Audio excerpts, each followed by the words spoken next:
Aziz do'stlar, bugun sizlar bilan birgalikda tabiat qo'yniga biroz sayr qilamiz.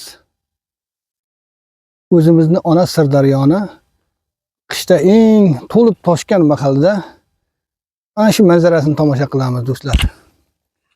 Hozirgi mahalda Sirdaryo juda ham to'lib toshgan mahali, suv eng ko'paygan payti.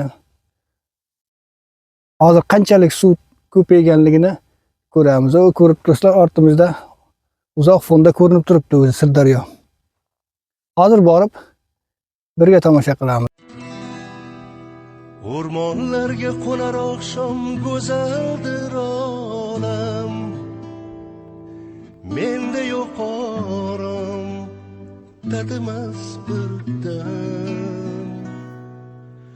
Yo'qsan jonim, yo'qsan dildor so'zlar bahor, ko'zim intizor, na bir xat bor.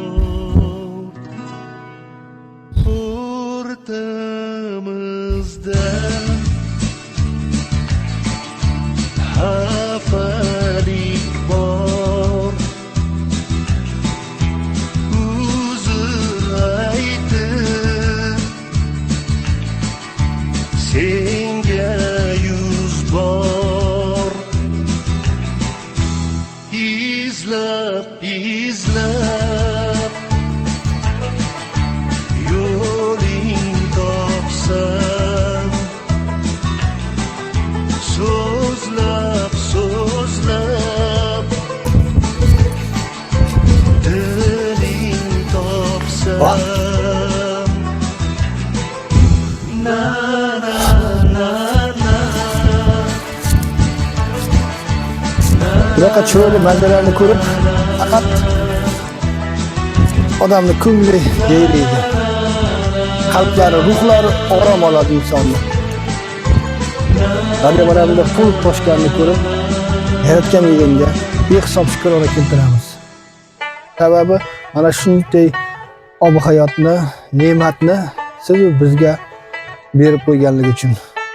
Albatta bu ob-hayotdan, bu suvdan hammamiz to'g'ri oqlanib foydalansak, demak bu eng to'g'ri amal bo'ladi. Nima deymiz do'stlar? Mana shundoq ob-havoda, mana shundoq tabiat manzarasida faqat zavqlanamiz, xursand bo'lamiz.